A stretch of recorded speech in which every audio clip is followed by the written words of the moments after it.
At my local roundtable, I sometimes introduce myself as a recovering tax lawyer.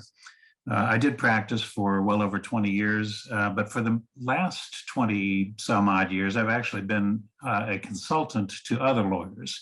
I'm not engaged in an active practice. And as you can see on the slide deck here, one of my consulting clients is Charitable Solutions, LLC, which is, I don't know how familiar everyone in the room is with this organization, but Bryan Clontz is fairly well known in the charitable giving world. And what Charitable Solutions is a plan gift risk management firm. And my role there has largely to do with due diligence surrounding non-cash gifts to the foundations that Charitable Solutions provides consulting services to. I got my law degree in St. Louis and a graduate degree in taxation law in St. Louis, and I've lived in Tucson for, I guess, 7 years now, by way of Portland, Oregon along the way. But I would like to, just get to the meat of the matter here. There's probably a bio posted to the website or something. And I do also want to encourage, even though I might not be seeing the chat feature as we go along here because my screen is occupied with the slide deck itself, if we were in a room together, I would probably not even be working from my notes and we would be just having a conversation. So to the extent that we can replicate that here, that'd be great. But what we're going to talk about today is new legislation that was enacted as part of quote unquote Secure 2.0, which in turn was part of this $1.7 trillion appropriations bill that got enacted at the end of December. What Legacy IRA is an expansion of something that many of you are probably familiar with already, called the Qualified Charitable Distribution, or QCD, sometimes referred to as the Charitable IRA rollover, which is something that has been in the tax code off and on since 2006. It was made permanent in 2015. Which allows an individual participant in an IRA who is age 70 and a half or older to cause a direct distribution from her IRA account to a public charity. And a couple of things happen there. One, if you are of an age where you are already required to take minimum required distributions, which when this was enacted, that was age 70 and a half. Now it's been pushed up to age 73 this year. This kind of a distribution does count toward your required minimum distribution. The other thing is, though, that it's excluded from income. There's no charitable deduction, itemized charitable deduction, but because it's excluded from income, functionally, it's kind of like having an above the line charitable deduction, even for non-itemizers. So this came into the law through an extensive lobbying effort from the National Association of Charitable Gift Planners, that was operating under a different name back then, and the American Council of Gift Annuities and other players in the nonprofit sector. It was enacted as part of the 2006 legislation. It was for like a 2-year term. It expired. It was renewed multiple times, sometimes just retroactively. It was reinstated in January of the following year. But it was finally made permanent in 2015. But throughout this interval, there has been an ongoing effort to expand this concept to a direct distribution from an IRA into a life income vehicle, a charitable remainder trust, or a gift annuity. And that effort finally bore fruit in December of 2022. And effective January 1, 2023, it is now possible to make a quote unquote qualifying charitable distribution, a QCD, directly from a participant's IRA into a gift annuity or a charitable remainder trust. That's going to be the subject of our talk today. So To the extent that everyone in the room is not already familiar with how the existing QCD works, I want to just spend one slide to talk about that, because a lot of what we learn there applies.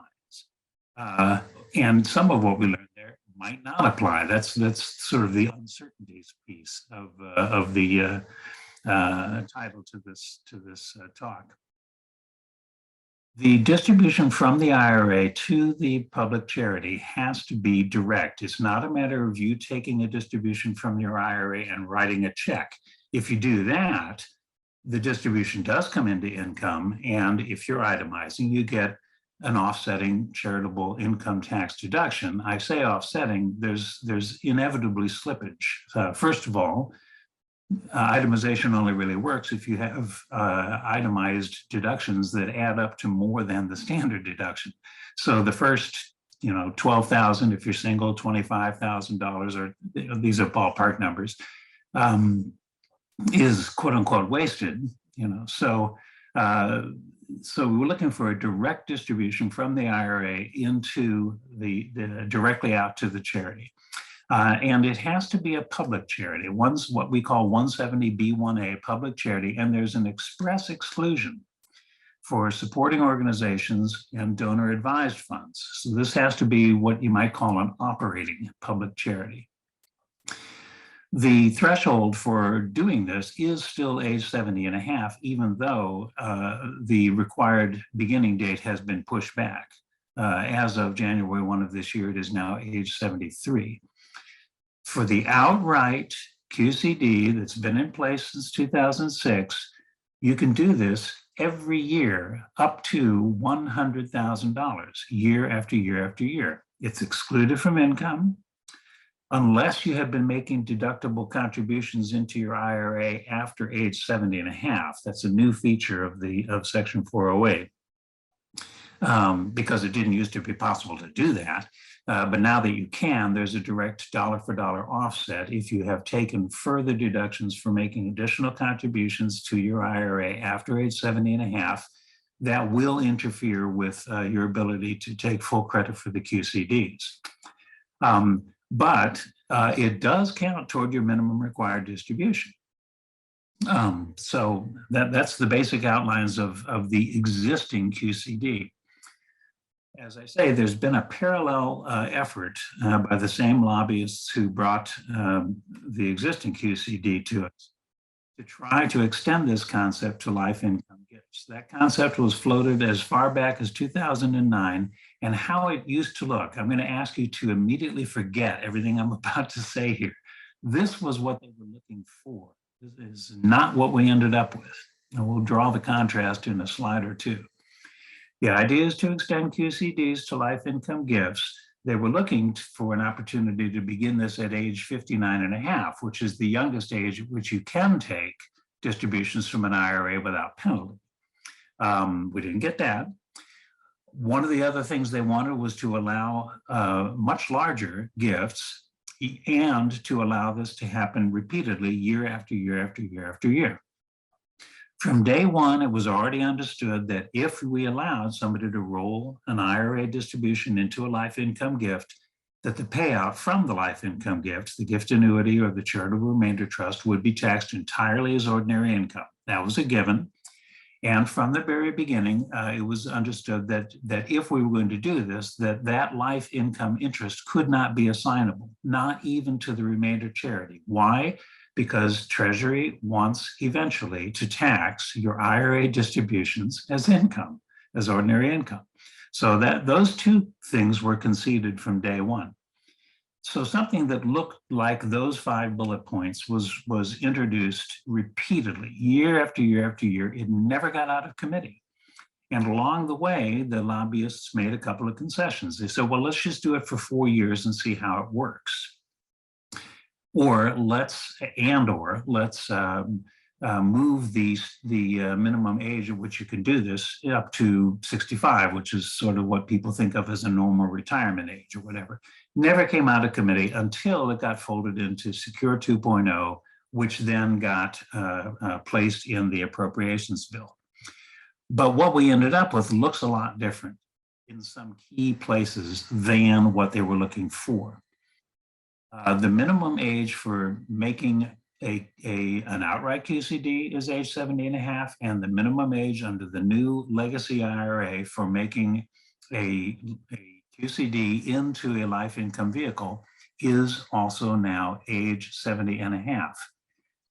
We didn't get anything like this $400,000 per year, year after year benefit. The limit on a Legacy IRA is $50,000. And in any year in which you choose to do this, that is the only year in which you will ever be permitted to do it. I'm folding both of those ideas into what is called one and done. You can make life income QCDs up to a total, an aggregate amount of $50,000. You could just do it as a single $50,000 gift. But once you do it, either by exhausting the $50,000 or you did it in 1 year and now it's year 2, it's done, one and done. But it does allow a QCD into what the statute unfortunately calls a split interest entity. I'm enough of a, I forget the word here, a stickler for formalities, that I object to the phrase split interest entity for a couple of reasons. One, a charitable gift annuity is a contract, it's not an entity at all. And actually, I'm here to tell you that a split interest trust, a charitable remainder trust, is not an entity. A trust is a relationship among the trust settlor, the trustee, and the beneficiaries of the trust. But that's the phrase they used. I would have preferred that they use life income vehicle. And that's the phrase I'm going to use throughout this talk, life income vehicle. How they define that phrase is a charitable remainder annuity trust, a charitable remainder unit trust, or an immediate gift annuity paying at least 5%. One other feature of this one and done problem is that any of those vehicles that you choose to move up to $50,000 into, you can't have any other money or assets in that vehicle. So for example, if you're looking at a charitable remainder unit trust, to which in the rest of the world, you could be adding more money year after year after year, or you could use a distribution this year to add to an existing CRUT. Not with this. The only asset that can be held in this split interest entity, this life income vehicle that is funded with QCDs, is QCD money. And since you can only do it once or in one tax year, if it's just you, that vehicle will only and ever hold $50,000. Now, the hands shoot up at about this point and say, well, what about spouses? Some other limitations on these life income vehicles are that they can only be payable to the IRA participant herself and or her spouse, okay? So if you do have a married couple and each of them is permitted to make a $50,000 contribution from their respective IRAs into a life income vehicle, you could, in theory, fund a joint gift annuity up to $100,000. But again, that would be the limit. Each of them has used their one and done, and $100,000 is the most that they could do. And again, this business about non-assignability is a feature of the statute as enacted. And the entire payout from the gift annuity or from the remainder trust will be taxed as ordinary income. How that's expressed in the statute is that if it's a gift annuity, you don't have a quote unquote investment in the contract to recover. So that component, which is normally part of the payout of a gift annuity, is partly ordinary income and partly a recovery of your investment in the contract. If your gift annuity is funded from a QCD, you have no investment in the contract. So 100% of the payout is ordinary income. And in the case of a QCD funded remainder trust, everything is tier 1. It's all ordinary income. Now, one other feature of the statute that was enacted in December is that both that $50,000 limit, the one and done $50,000, and the regular outright QCD limitation of $100,000, those are both indexed for inflation going forward. So they will be slightly larger, presumably in 2024, et cetera, et cetera. So that's what the statute looks like as enacted. Now, this is where, we get into talking about what all is left uncertain and what the probable answers are. The first thing to note about the Legacy IRA statute is that it's a whole separate paragraph, sub F, under 408D8. And what it says is you can make a QCD, a direct transfer from your IRA into a life income vehicle, and you can elect to treat it as though it met the requirements of the existing QCD. Okay, and there's specific reference to the threshold condition of the existing QCD, which is 408D8B sub I. They don't really talk about how you make the election, how you designate a QCD, an outright QCD that's been in place since 2006. Is there's literally a line on the face of the 1040 that says, are you making this? Have you made such a distribution, and are you claiming it? Again, it functions as an above the line deduction. So in effect, that line appears right under the standard deduction line, and it is basically an add-on to what would be the standard deduction or your itemized deduction, right there on the face of the 1040. Probably that's what the election will look like with respect to the Legacy IRA as well. But what you're electing is to treat something that would not qualify under B sub I, because it's not outright, okay? You're going to treat it as though it does, okay? And because that's the way the statute is framed, there's an interesting question whether you could make a Legacy IRA distribution into a vehicle that ultimately benefits a supporting organization or a donor advised fund, which, as you may remember, are excluded under B sub I, okay? So that's a question. The way the statute is written, it seems as though you should be able to do that, actually. You should be able to name a supporting organization or a donor advised fund as the ultimate recipient of the remainder or the residuum after your death. And of course, we have to wait IRS guidance on this, formal or informal guidance on the subject, but it would be kind of a stretch. They would basically have to say, well, there's an underlying unspoken tax policy here that wasn't well expressed in the statute, and here's what we think the outcome ought to be. But if we're looking just at the language of the statute, that ought to be permissible. Again, I've already kind of mentioned why the contract, the gift annuity contract or the life income interest in the remainder trust is not assignable, not even to the remainder charity or the issuing charity.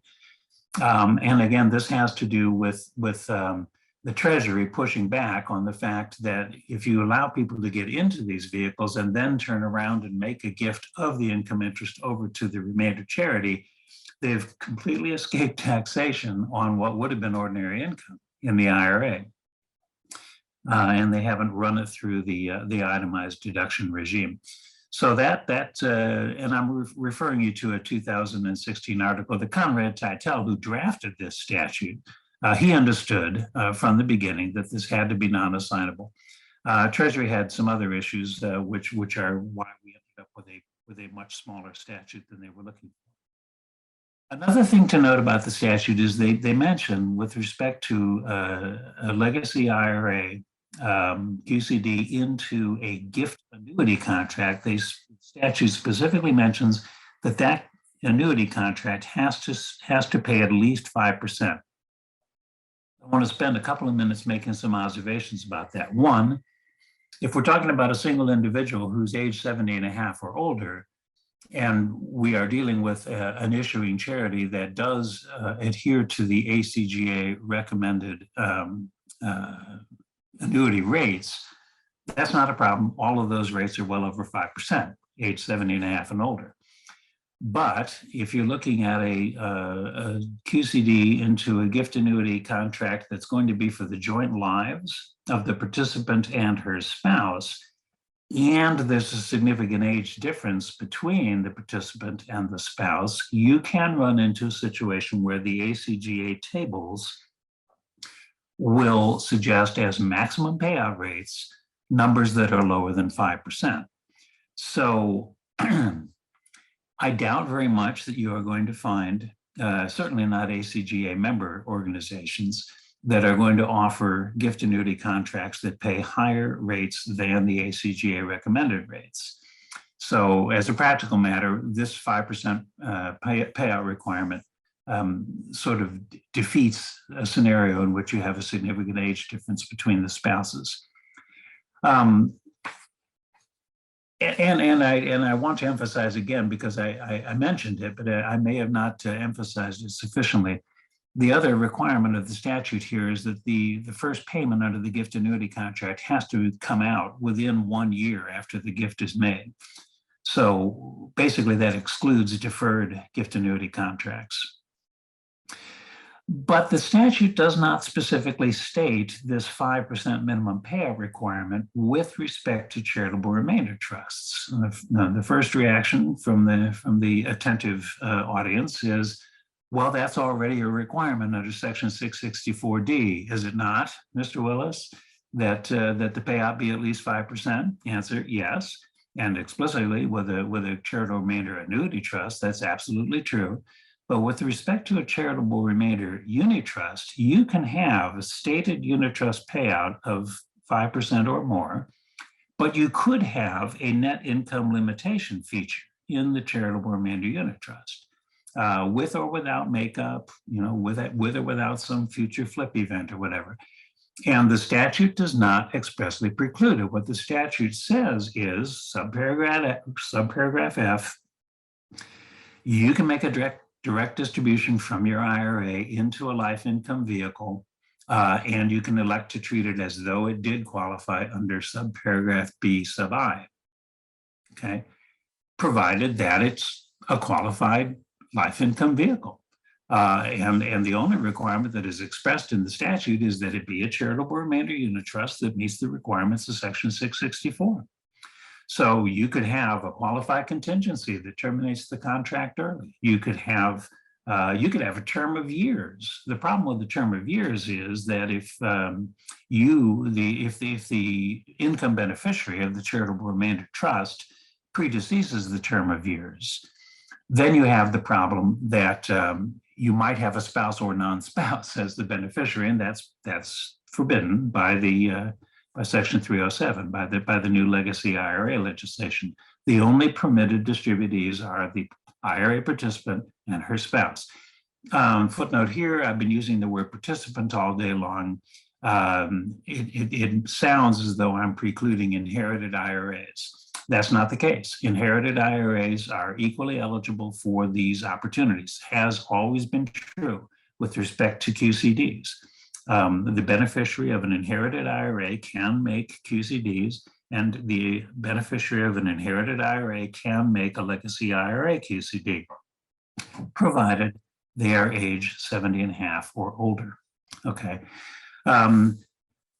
In a minute, I'm going to actually stop talking about charitable remainder trusts, because the most you can ever put into one of these Legacy IRA QCD funded life income vehicles is $50,000 for one person, or if the spouses work together, up to $100,000. And I think you will find, if you go out shopping for trustees of charitable remainder trusts, that these days, as a practical matter, pretty much the minimum that anybody would want to see one of those funded with is about $500,000. So unless somebody springs up with a sort of a cottage industry turnkey operation that administers, that drafts and administers charitable remainder trusts at practically no cost, it's likely that the principal opportunities that are offered by the Legacy IRA legislation are with respect to gift annuities. I think there are organizations that issue gift annuities that have thresholds as high as $50,000 or even more, but you will find plenty of issuers that will meet you at $10,000 for a gift annuity. So the thing to remember here, I guess, is that what the Legacy IRA legislation does is it identifies an asset that was not available before for funding a gift annuity and basically makes that asset available. So there's a little bit of a marketing opportunity surrounding that and so forth. So again, let's try to identify some of the uncertainties. Where are we with time? We're about half past. Okay, good. We don't know yet exactly what the IRS is going to say are the mechanics of the election to treat a Legacy IRA QCD as though it qualified as a regular QCD, but it's likely to just be a line on the face of the 1040. But it will almost certainly be a direct transfer from the IRA to the issuer of the gift annuity, and you'll probably just fill out a line on your return. I've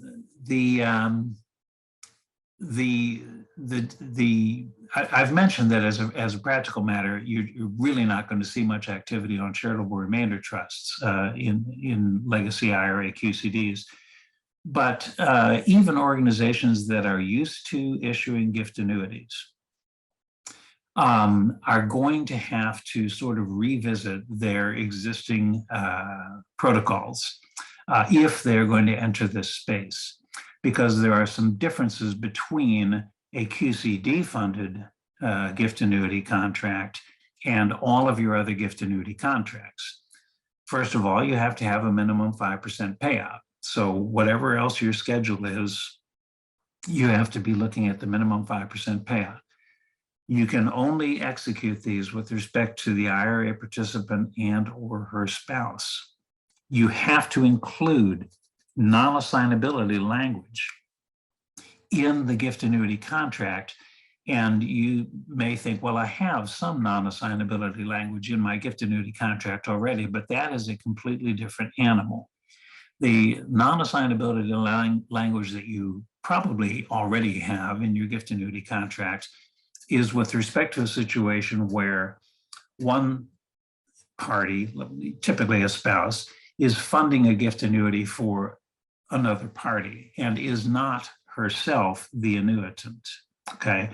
And if they're funding it with appreciated property and the contract is assignable to anyone other than the issuing organization, that transferor would be recognizing gain immediately on the transfer. And so the non-assignability language that you're familiar with deals with a situation where the person who's transferring appreciated property into the contract is also an annuitant, or the contract is non-assignable. That allows the gain to be recognized over the expected return multiple rather than immediately. So this is completely different. You need new contracts that forbid assignment to anyone. There's sort of a separate silo of gift annuity contracts. And then the other thing you need to do is you have to have a separate protocol for issuing 1099-Rs for these people, because anybody who is funding a gift annuity contract with QCD money is going to be taxed at ordinary income on 100% of the payout. There's no investment to recover. So you're going to be issuing a different class of 1099-Rs to those folks. I'm going to click okay, so there's an item in the chat. Now this is as though we were in a room together and I could see your hands go up. So based on this information, Andrew asks, the QCD can be placed in gift annuities that ultimately may benefit charities when named as beneficiaries, as long as the 5% payout is guaranteed. So a two-step process. Well, a gift annuity, in most of the world, a gift annuity contract is issued by the charity that will be receiving the residual, okay? So I guess if we're talking about a gift annuity contract that's issued by a community foundation, and it's possible that the residuum will have a designation over to a funded charity other than the community foundation itself, maybe as a scenario. As long as the 5% payout is guaranteed, and assuming that IRS does not come out with regulations that say that you cannot make these designations other than outright to a public charity. We have to see what their regulations are in that space. But yes, if the payout is at least 5%, that should work. I want to circle back on something. I had said this very clearly with respect to QCDs, but I want to emphasize that it's also true with respect to legacy IRA QCDs. And that is this. Let's say that you actually make a legacy IRA QCD of the full $50,000 that you're ever allowed to do. And it's funding a gift annuity contract. If you had taken that into income and you funded a gift annuity contract, you would have a deduction only for the present value of the residuum to the issuing charity. Okay. So that's yet another place in which we're not matching up with the existing QCD rules, because we're directing money directly from an IRA into a life income vehicle, but that transfer would not have been fully deductible. If we had taken it into income, it would have been only partly deductible, only to the extent of the present value of the residuum to the issuing charity. But under this new legislation, we can still treat that as fully excluded from income, okay? And it's functionally as though it were an above the line deduction for the full amount of that $50,000. And the only trade-off there is you're not getting a deduction. The trade-off is that you are going to be taxed on the entire annuity stream as it comes out as ordinary income. At a certain point, people they say, well, what is the tax incentive for doing this? And the answer is, and you can run the numbers side by side. It actually works, even disregarding the time value of money. It straight up actually works if you say, well, let's compare taking $50,000 into income, and let's assume that I already have enough other itemized deductions that I can quote unquote fully claim the present value of the residuum as an itemized deduction. And as the payout arrives, I do get to exclude part of the payout as a recovery investment. So that's scenario one. And what we're trying to compare it to is, well, let's take a look at the QCD. I moved the $50,000 directly into the life income vehicle. I did not take it into income. I'm not worried about an itemized deduction because, as a practical matter, I've got more than the benefit of an itemized deduction. I've had an exclusion of the full $50,000, not just 20 or 30, whatever the present value of the residuum is. It's true that as the payout comes out, I will be taxed entirely at ordinary income. And if you hold the marginal rate brackets steady for both of these scenarios, what you're doing is you're pushing the tax incidence of that $50,000 out over 20, 25 years or more. And even without trying to calculate the time value of money, that just straight up is modest, but a benefit, okay? So there is no question that this actually does work. Where are we with this slide? Okay. So some of the questions that often come up, let me grab the chat here before we do that. Okay. Some of the questions that come up whenever we talk about this, we just really need to reinforce some key points. The life income vehicle that is funded from a QCD can hold only QCD money. You might be able to compare, you can combine spouses, okay, and get $100,000 into the same vehicle, but you can't use additional money and say, well, as much as I would like a gift annuity that's based on a $100,000 contribution, I'd much rather have a gift annuity that's premised on a $500,000 contribution. Can't do it with QCD money, okay? And this is notoriously and especially true with respect to charitable remainder unit trusts. You can't use QCD money to add to an existing CRUT. And you can't say, well, okay, fine, I'll set it up with $100,000 this year, but I'm going to put some additional stuff into it next year. If there's $1 of QCD money in there, that's the only dollar that'll ever be in there. Can't add to a QCD funded vehicle. 2, the only permitted participants of a QCD funded life income vehicle are the participant herself and or the spouse. They could each make separate contributions up to $50,000 each, but you can't have some third-party beneficiary that would be a contingent beneficiary to continue to receive the benefit after both of these people are gone.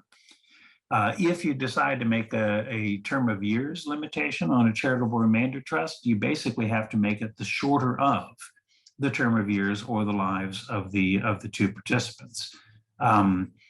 The only reason I can think that you would do that is to slightly increase the present value of the residuum to the charity. But since we're not looking at an income tax deduction, there doesn't really seem to be a reason for doing that.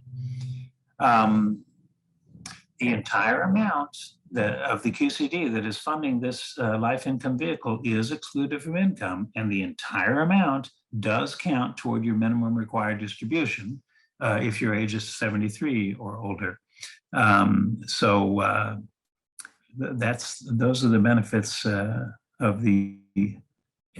Okay, so we started out wishing for $400,000 year after year after year after year, and the Treasury said, a couple of things. One, that's way too much money that would have been taxed this year that you're stretching out over 20 or more years. And we want to see the tax revenue on that income sooner than later. And the other thing the Treasury said was, over in the Senate, they have a rule called the Byrd Amendment, which says that anything you do that changes the revenue projections has to balance out within 10 years. And you're talking about something that by definition is going to extend 20 or more years. We can't even look at those numbers. And so, we just can't, we can't make a revenue projection that'll work if you're going to be taking hundreds of thousands of dollars out year after year after year after year. So that was just a non-starter as far as Treasury was concerned. The most recent version of this, prior to the legislation getting folded into Secure 2.0 was, okay, how about $130,000 per year outright at age 70 and a half. But again, we were limited to 50 and it's one and done. And the question is, okay, is that a foot in the door? We've made these two rather large concessions and each of them kind of functions independently. $50,000 limit and then one and done. Okay, so is it possible maybe in the future we could say, okay, $50,000, we'll keep it modest, but can we do it year after year after year after year? Seems possible, but we just have to see how the lobbying effort plays out over the forthcoming years. Can we maybe expect to see one and done, but with a much larger number? I don't see both of those coming together, but yeah, the Joint Committee and actually I talked with Tom Bartholt over at the Joint Committee. I said, well, you're going to get the tax on this money eventually anyway. He says, yeah, well, eventually. That's the problem. And half of it is outside the budget window. So I'm skeptical actually that this can be seen as a foot in the door. The dollar amount, maybe.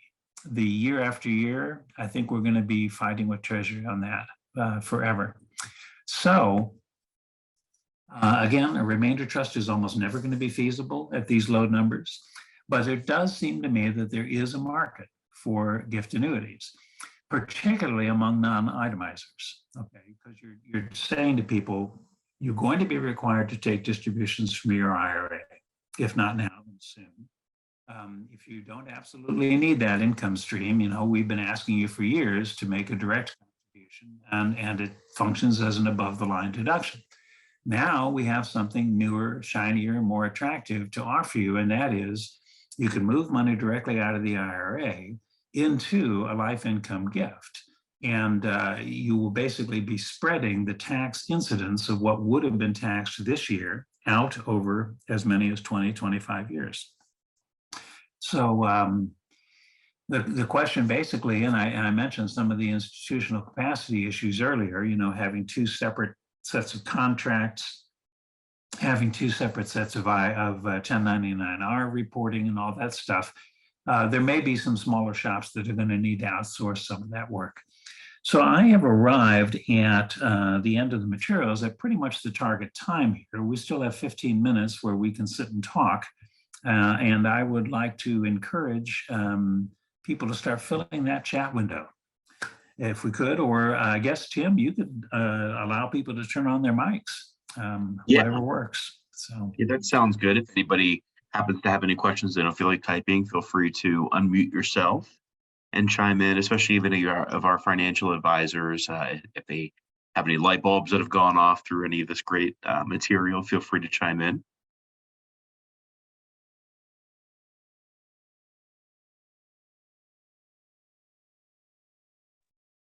And I'm willing to live with dead air for a while. Here we go. Oh, I'll chime in. It's Karen Coyne. Thank you, Russ, for your talk today. There was a question in the chat, which I want to call to your attention because I believe this will be probably one of the most recurring questions, but it says, based on this info, the QCD can be placed in CGAs that may ultimately benefit charities that are named as the beneficiaries as long as the 5% payout is guaranteed. Mm-hmm. Yeah, Russ did chime in with Andrew too, and Andrew also, that was your question. Feel free to elaborate more. Yeah, I think in the moment I didn't fully understand the question. So if Andrew would like to, go for it. So this is Andrew. Basically, when we're talking about CGAs, obviously, ultimately is, when I say it's a two-step process, the QCDs in this case are being able to be placed into this life income fund, which in this terminology is a charitable gift annuity. And so instead of doing an outright gift that is fully, the full amount is allowed to be put into a charity instead of going into the charity directly, because that, from what he said, you cannot put it in a charity outright, your QCDs outright. It has to go, in this scenario, it has to go into a life income, like a charitable gift annuity, a CRT, as the case might be. So what I'm saying is, being the two-step process, either the charity has to come up with or fund or work with the CGA, or the donor has to, instead of giving the $100,000 out tax-free away from all income, they have to, instead of putting it directly into the charity, then they need to go into another process, which is, let me put it in a life income fund, and then have that charity, either the charity doing a CGA, if you're doing a CRT, the same thing, have that then put into the charity at a later time. So it's a two-step process, meaning that instead of doing an outright distribution from your Legacy IRA or IRA, as the case might be, 100,000 up to for a couple of people directly into a charity and get the tax-free. The IRS is now saying, with this bill, it seems to me that there's a two-step. You have to go into a life income fund and then put it into the charity. Okay. Let me, as a threshold matter, be perfectly clear that the existing statute, which has been in place since 2006, that allows for a direct distribution from an IRA directly into the hands of a public charity, exclude as much as $100,000 per year and have what amounts to an above the line deduction, that is still in place. Okay. The legacy IRA is an overlay, an embellishment, an addition, and it's something else you could do. Okay, you could take the same money that you might have put into a direct outright QCD and say, I'd rather put this QCD money into a life income gift. Okay. And for my life, or my life and my spouse's life, I will receive an annuity stream. And then only after we are both gone, whatever is left, quote unquote, then goes into the general endowment or the general fund of the issuing charity. But I think to the extent that there may be people in the room who aren't entirely familiar with how gift annuity contracts work, when I write the issuing charity a check for $100,000 and say, this is meant to fund a gift annuity contract, the charity receives the $100,000. Okay, they need to be ready to pay me the annuity for my life. And sometimes that's a matter of them going out and buying a commercial annuity product, or sometimes it's a matter of sequestering the funds and saying, we're going to hold this as a reserve to make sure that we have the money to pay the gift annuity. But the entire $100,000 is in the charity's hands, okay, subject to a requirement that they pay this gift annuity, which again, for those who may not be familiar with the details, that's just a general charge on the assets of the charity, okay? Some state laws require that you set up a particular reserve that's earmarked to meet these obligations, but on the face of it, it's just a general charge against all of the assets of the issuing charity. So they do have the $100,000 from day one. The question is what they do to protect the fact that they need to pay this annuity. And very often it's simply a matter of them going out and purchasing a commercial annuity contract to pay the annuity. And then they take, whatever's left, you gave them $100,000, and because of the statutory requirements on how a gift annuity has to work, which is rather noticeably less favorable than the market in which commercial annuities work, that $100,000 would have bought you a much larger gift annuity in the real world, or you could have bought the identical gift annuity for maybe $80,000. So if the charity is quote unquote reinsuring by going out and buying the replacement contract, they only spent 80 on that and they kept the 20, and that 20 goes immediately to their uses. So with the charitable remainder trust, it is certainly true that the remainder charity does not have access to that money while it's being held in the charitable remainder trust. And it's only when the life income beneficiaries die that the remainder of the trust then gets paid over to the remainder charity.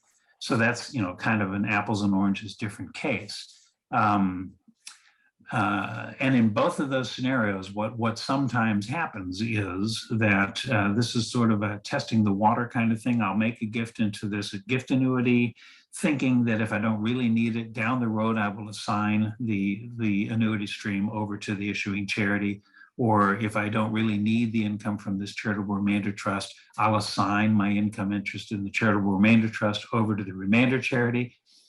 With the legacy IRA QCDs, you can't do that. You are locked into the life income vehicle.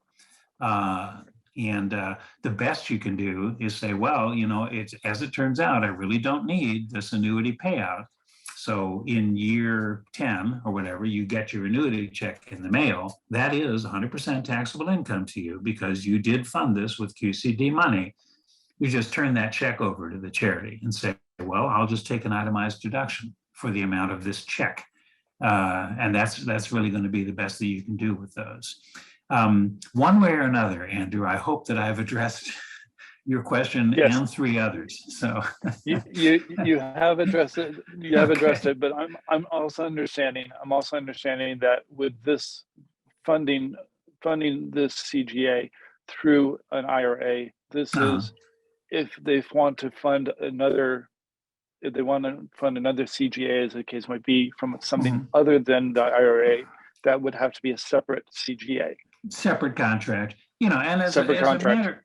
as a matter of convenience, once you've set up a gift annuity contract, it's really, as a practical matter, you're not going to be adding money to the same contract. Correct.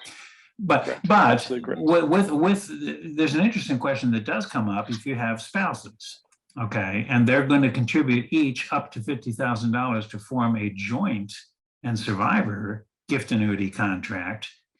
Do their contributions have to arrive on the same day? Or when did I issue the contract? I had to wait for the second check to arrive, right? When did I issue the contract? And that kind of matters here because the statute, they don't say, well, it can't be a deferred gift annuity. What they do say is that the first payment has to commence within a year of the date of the gift. So we have spouses issuing their $50,000 checks on two different dates. What is the date of the gift for this joint annuity? That's a tiny, and I'm sure IRS will offer us some cheerful guidance on that. The easy answer is that it's the date of the second gift, but the problem is that then people will say, well, how about if I make the first gift in year one, and then the other spouse who hasn't done her one and done yet makes the second leg of the gift in year two. Now what's the starting date? So, yeah, but a gift annuity contract is typically only going to be funded from one transaction or transactions that are happening very close in time together. But with a charitable remainder trust, a unit trust, which could receive additional distributions year after year after year, this is a very limiting condition because if it's a QCD funded charitable remainder trust, you only get one shot. And it's either $50,000 or $100,000 for one life or two lives, both spouses. You're done. That's the only money you can ever put into that CRT, and you can't use QCD money to build an existing, to add more to an existing CRUT. So very, very limiting. And as I say, most trustees are not. There's a lot involved. There's the drafting. There's monitoring the distributions. And there is filling out a Form 5227 every year. It's rare that you will find somebody who's willing to do all those things for a trust that's only funded with $100,000. So. Well, ultimately, in my case, I just want to make sure that we take care of our donors the best we know how, and to give them that idea. So that's the reason for my questions and making sure that we take care of the donors and what they desire to fill their passions and interests with said charity. I absolutely agree. And that's one of my purposes in showing up here this morning is to try to give you the tools to do that. So, and if I've left anything unclear, you're welcome to communicate with me through the contact information given there. I am seeing another question in the chat. Is there a common minimum for a QCD funded CGA? That answer is going to have to await reality because this has only been in place since January 1st of this year. You can tell me, have you even had inquiries, or are you going to have to sort of provoke the inquiries by giving out the information like you're receiving in webinars like this to tell people, hey, this opportunity is out there, let's sit and talk. I do know that the National Gift Annuity Foundation, which is one of the organizations that Bryan's firm works with, I asked in anticipation of this webinar, have you seen any activity on the QCD front in your gift annuities yet? And as of a few days ago, the answer is we've seen two. And they both happened to be for $50,000. But, I don't know. Except for the fact that some of the administrative technicalities are different. You have to be mindful that the 1099-Rs are different. You have to put in the non-assignability language, things like that. A lot of the administration of these QCD-funded CGAs is going to be the same as what you're used to. So whatever your minimum presently is, and again, some organizations are offering gift annuities for as little as $10,000. I think 20 or 50 is much more common, but there are, this idea that you're limited to $50,000 doesn't destroy the market, as far as I know. I think most issuers of gift annuity contracts are going to meet you at 20 or 50. something like that. So, all right, what else have we got?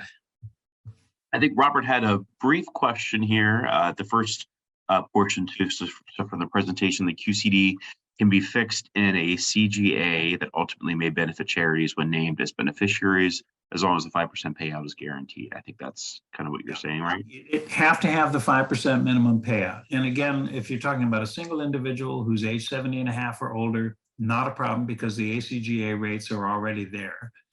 Although, I mean, the ACGA rates are suggested maximums. You may very well find people who are willing to take a smaller annuity. So yes, this threshold is important. The QCD funded CGA has to pay at least 5%. Okay. So, yeah. Great. Well, we are right up here at the 1 o'clock mark. So thank you so much for your time, Russ, and your expertise. I'm sure everybody appreciates it as well. I enjoy doing it, and I'm very grateful for the invitation. And thank you all. Anybody again who wants to communicate with me afterwards, there's some contact information there and available on the internet, as they say. Great. So yeah, have an excellent day. And I'll share the slides with everybody and follow up with an email. And it's our hopes we do more of these in the future. So we will keep in touch. Thank you so much. Thank you.